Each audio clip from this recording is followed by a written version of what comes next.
Welcome to the T's and C's. Tisa and Chantal. Also known as the Terms and Conditions. Welcome to another episode of Surviving Society's COVID-19 weekly reflection.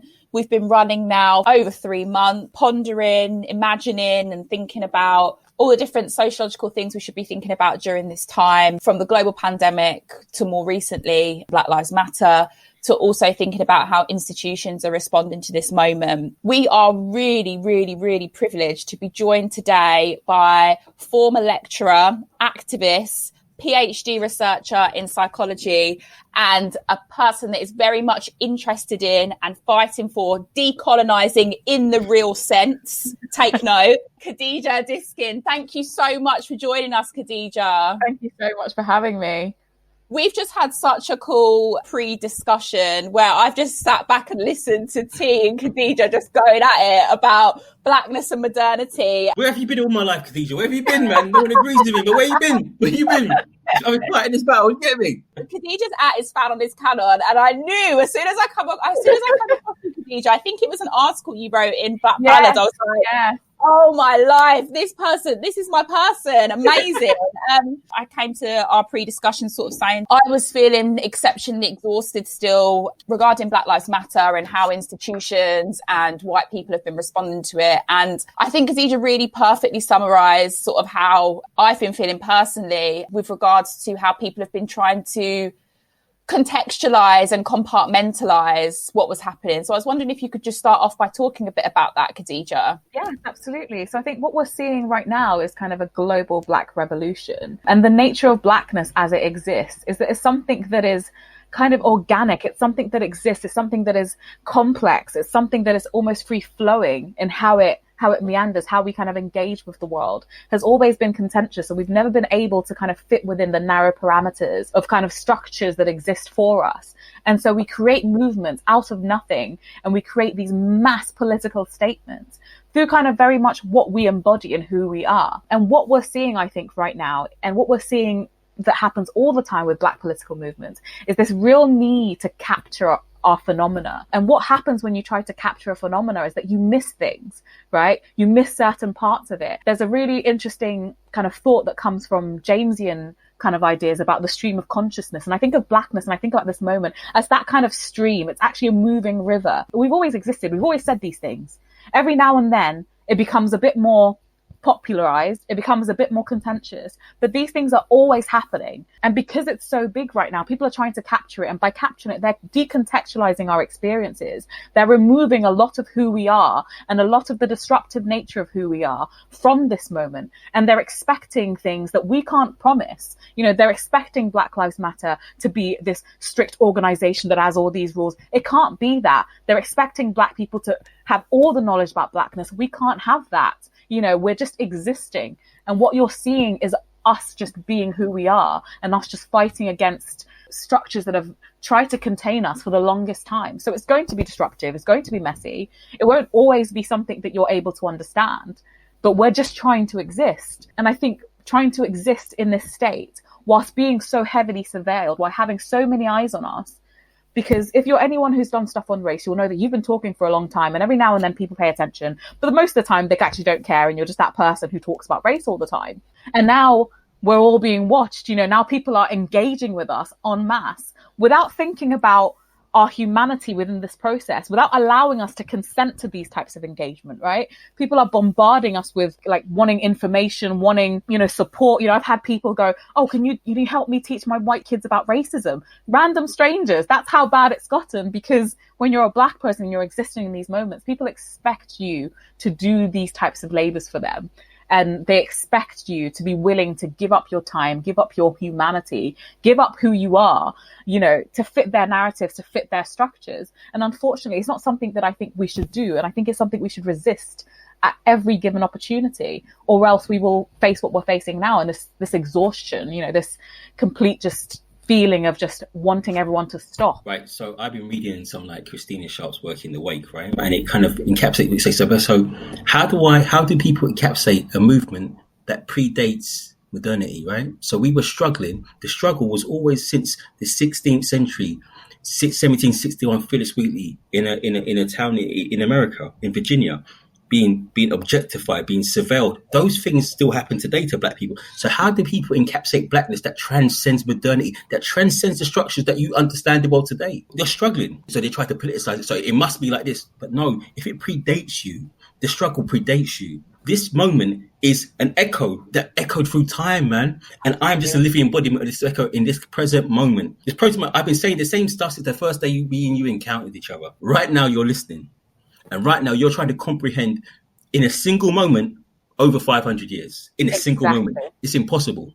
It's impossible for anyone. I'm overwhelmed at this because I'm looking at and getting in touch with my blackness and I'm thinking to myself, right, is this what I've been living in? And comprehending it, and what does it understand me, and how is it affecting the violence? How has that violence affected me? How I've dealt with people now, in the past, in the future, and in this moment, time and space collapse into one space, man. How do you do that? How do you do that? Because modernity has taught me to look at things in a linear motion. That things start off at one thing and end up in another thing. Something starts, something dies. But right now, this thing has been existing, as far as I'm aware, at all times, in all spaces. Absolutely. At certain times, in certain epochs, you looked at it one way. If it's scientific racism, today you look at it in institutional, or you call me an immigrant, but it's the same thing, the same structural violence. But I predate that violence, man. I was around when you were thinking raw, like you didn't know what the earth or the sun was. That's what we're talking about, man. Time and space collapsing on each other, and how do we understand these moments? It'll take a lifetime, man. It will. Absolutely. And I think, that's just the nature of blackness. Blackness should be disruptive. Blackness should not be any attempts to try and capture us, trying to confine us, should always be fought against. And it should be fought against because, as you say, so we transcend these kind of boundaries. We transcend these categories. We transcend any of these kind of boxes that they try to put us in or try to capture of what and who we are. Blackness is something that is, I've really tried to reconnect with what blackness means to me on a spiritual level, an intellectual level, and seeing these things as not separate, but completely interwoven, and seeing these various kind of ways in which we can think about the ontology of blackness, the epistemology of blackness, and the ethos of blackness as actually interwoven. They're all kind of singularly embodied in who I am. And what that means as a researcher is to face violence, is to face violence where people are telling you, you have to remove your blackness from this work. How do I do that? How do I extract, the kind of corpus of who I am from my work? Because I see it so much as attached to me. Right now, we're always talking about how my experience now is guiding me. So my experience, not just me as an individual, but echoes through my people through time, right? So this is a very kind of personal idea of knowledge and epistemology. And now contrast that with David Starkey, what he came out with. He's presenting what we know modernity to be. Try to present themselves as the objective arbiter of knowledge, right? So I position myself, I'm talking about something that is quite personal and I know it's happening, but I'm trying to depersonalize it, like it's some kind of science, like it's something that can be laid bare and analyzed anatomically. But we already described that this is a philosophical, ontological, and a problem that sits there at the level of metaphysics. You can't grasp that way. And people like Starkey know this, right? They know this because... Listen, I read your books, Rude Boy. So listen, I understand that you know this, but you understand the enlightenment, you understand canon, you understand these things.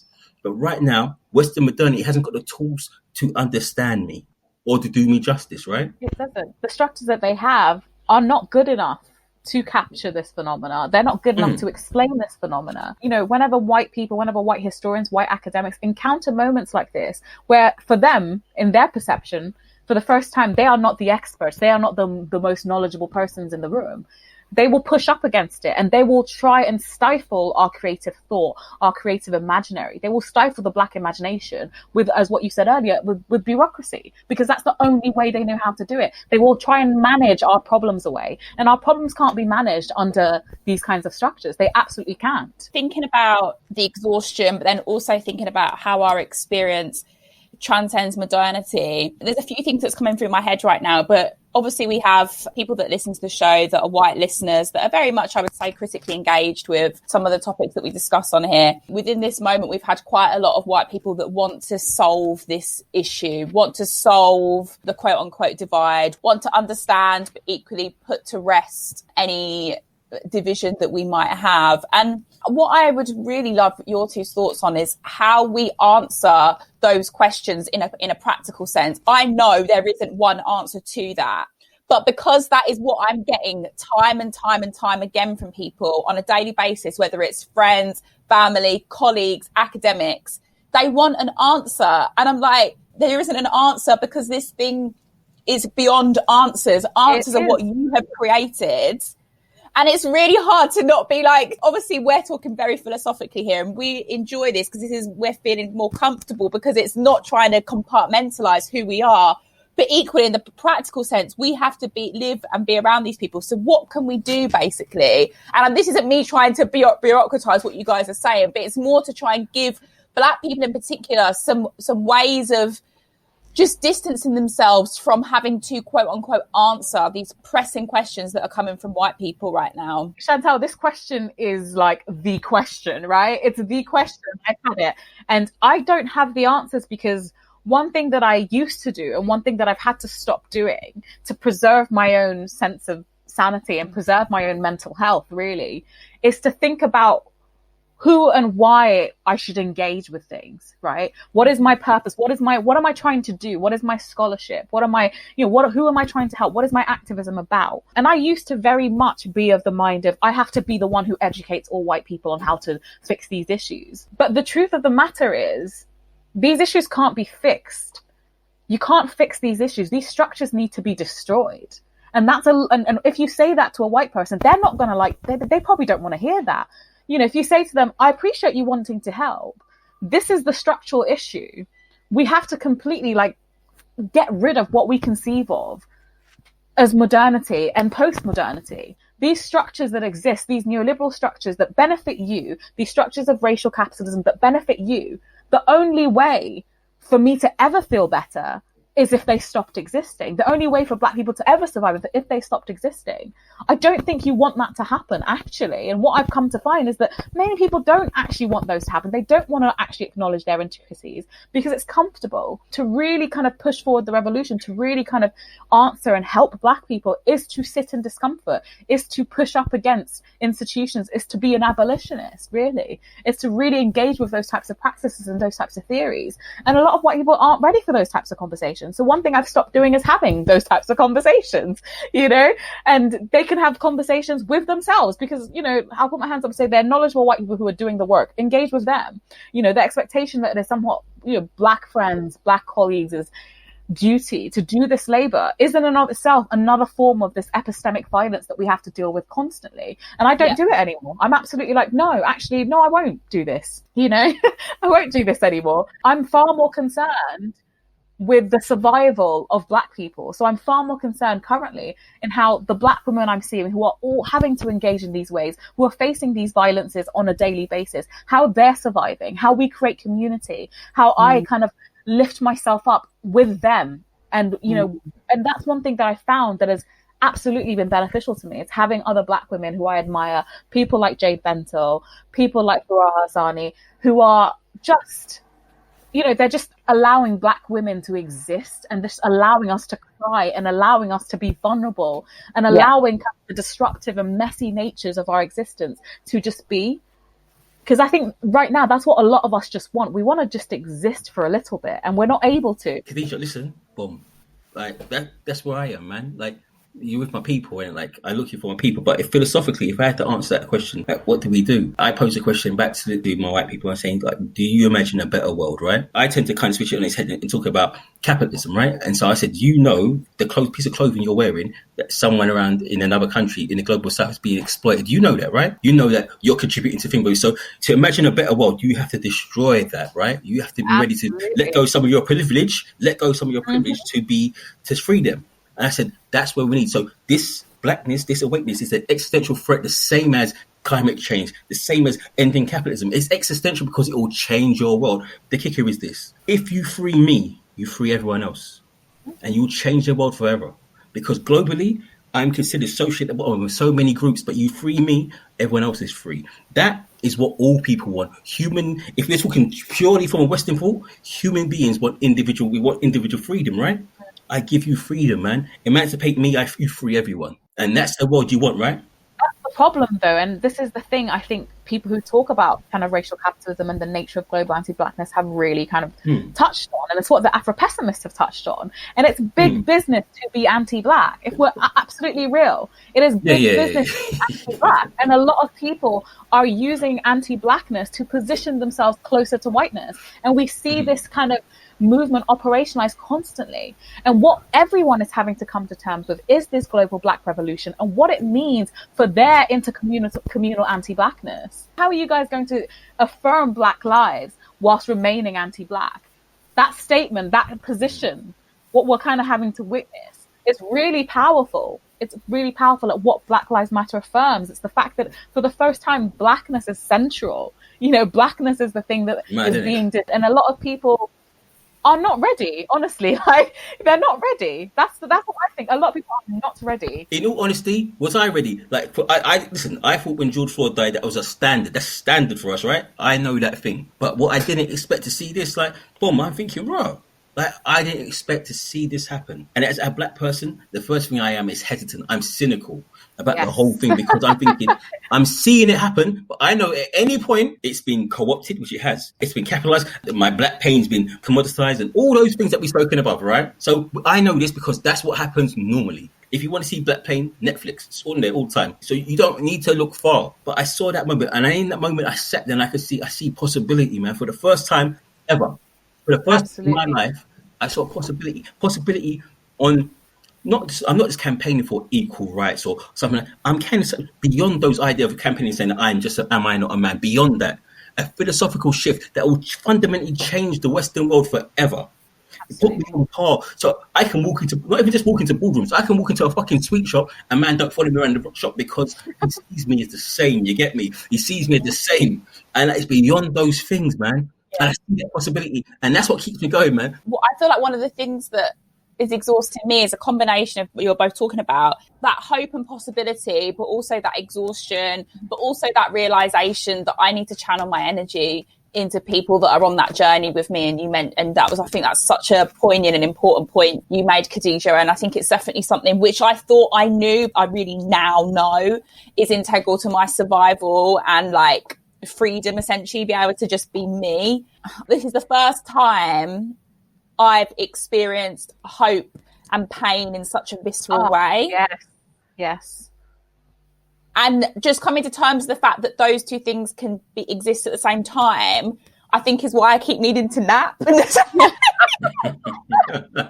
Why I'm struggling to write my PhD because it's talking about really intense racism. Like, I'm talking, like, it's a lot in it. The struggle is real. This is the thing, I'm exhausted, but I keep moving. Yes. One thing I have to say that has really kind of given me a sense of hope that I didn't have before is the ways in which young people are mobilizing. Yes. And they're mobilizing with an energy and with a force that I've never seen before. I love them. Like the Black Lives Matter protest, one of the Black Lives Matter protests that happened in Manchester, I happened to just... Which you organised, didn't you? Yeah, I was one of the people, yeah. No, I can't take that credit, honestly, because I was cynical. I was like, listen, kids, because these were young people. They were like 18-year-olds. I was like, listen, kids, first of all, this is what we tried to do here. This is what we tried to do then. This is what the police have done to us. So all this rah-rah thing you think you lot are going to do, these are some of the realities. This is how we have to protect you. This is how we have to make sure we're safe. So I came in there like a mum, like with a checklist, with like a risk assessment. And these kids were like, no, we just want to pull up. You know, like that was their energy. And Chantal, I kid you not, right? So I was there the whole time, like looking at everything that could possibly go wrong. I've got anxiety as well, so I'm constantly analysing situations. I spot the policeman as soon as I see his little high-vis, the corner of it, and I'm thinking, what's he going to do? What they're going to do? Continuously scanning the environment. I'm like, right, riots, crushes happen. When could a crush possibly happen? And these kids were like, no, we just want to pull up and we just want to speak and we just want to say they can't silence us. And they did it. And it was beautiful. And like I said, it was one of those things where like, it was a phenomenon. It couldn't be captured. They were pulling up. They were just coming. They were showing. They were being present. They were speaking from their heart. They didn't come planned, prepared. They didn't have all these kind of really kind of Western organizational structures that could have confined them. They were like, nah, I want to exist and I want to be who I am and I want to say what I want to say. And they did it. And thousands of people came and thousands of people spoke. And it was beautiful. And I'm literally like, that's exactly what I needed to see. But you see that spontaneity of youth, right? But that synchronicity links to their online lives, right? How they gather themselves, how they present themselves in a multiple ways, that simultaneously being one and something at the same time, right? That you can see that in how they talk and how they do many things at once. But what the fear is, and what my fear is, I'm an adult, right?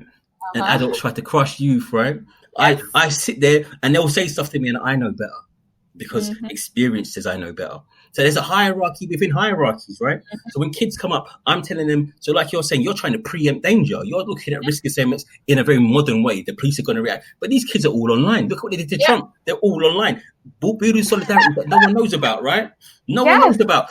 When I sat there with a group of kids and they're telling me that they listen to K-pop, they listen to Russian rap, they listen to they're telling me about South African rap. And I'm saying, they don't rap, they're rapping Afrikaans. They said, I don't care. I don't know what they're saying. Next level. So you see, there's synchronicity of online, their online lives and real lives, what we used to complain about, are one in the same. Yeah. Honestly, it's so interesting. Like, I've got obviously younger siblings who are at that age group. So my sister's 18 and my little brother's like 14. And it's genuinely like so baffling to just witness, right? Because you're 26. You never think that you're so far from 18. I'm 26. I never thought like 18, like they're doing 42. But they're on a, listen, like they're on a next level. These kids, like, I love them. The generational divide. Like my sister and I, like when I see the way she moves, the things that they do, how they're engaged with the world, I'm like, this isn't even my levels. Like, there's a generational gap here. We're not the radicals. Listen, you know what? That proper like stifled me. I was like, raw. I used to think of myself, and I know all the theory. I know all the, been to all the protests, and these kids were like, "No, we're just gonna pull up," and they did it. And because that's what I mean, we're not radical like they are. They're not concerned with imagery. They're not concerned with the ways in which kind of the structures have, broken us down. They're going, okay, you can do your thing. I'm gonna do it anyway. And that's the energy that I love. Like, but you see the energy, right? When you look back at people, black leaders, and where they were, and look at the power. So Martin Luther King, Malcolm X, Medgar Evers, they all died before they were 40, right? Yeah. Young people will change the world, right? What do? We seek to kind of grind that and put you in a system and put you in a thing. But young people will change the world, right? They really do. We need that dialogue between old and new, right? So I need to connect with the kids. I'm not a kid anymore, man, but I can give you something back. But equally, they have something to say to give me. Yeah. So it's about old people. It's about someone like my age and my age group being open and saying like, listen, I'm willing to listen. And that's a hard thing. Because I'm telling you, like, I live through epochs that you don't even understand. Equally, you're living in a moment that I don't understand. And it's trying to meet the two and say, yeah, boom, there's something there. But old people, we get stuck to our things, man, because experience is guiding me now. So I'm risk averse. Risk averse. So I don't want to take any risks. So I see this movement. I'm thinking, you guys are fucking it up by having a street party. You're fucking it up. Just allow it. Like, pull yourself in. But no, you just feel yourself like, just allow it, man. I need to just ease myself back and say, look, honestly, I'm willing to listen to you, man. Even my experience in education, even my kind of the disruptive nature of my existence, like you would have never thought it, but I was that North London rude gal. Like I was that person, right? Always disruptive. And I was disruptive because I just didn't feel like I could be contained. And there's so many people who are feeling like they need, feeling like the structures are trying to contain them. And rather than kind of doing what I did and just kind of learn to navigate those, they're completely rejecting it. So I definitely, like when Angela Davis says she sees abolition in our time, look at how these young people they're not here for these structures. They're not here for these boxes. They're not here to be contained. They're here to be disruptive. They're here to engage in who they are in the most authentic ways possible. I truly am a little bit hopeful. I'm like, this could happen. Because the way they're moving, we're going to have to stop now because this is a mini-so, but that was absolutely brilliant. And that's such a beautiful place to end, Khadijah. Thank you so much. And I can't believe I'm leaving this discussion feeling like I've started sad, I've cried, and now I'm leaving happy. So this has been a very nice episode. Thank you so much for joining us, Khadijah. Thank you, Khadijah. Yes. Khadijah's going to join us next season as well, guys. So you will be hearing more. Thank you, everyone, for supporting us. Thank you to our patrons. We have only got a couple more episodes of the weekly reflection left, but we'll keep you updated on where we're at with that. Thank you. And we'll see you all soon. See you guys.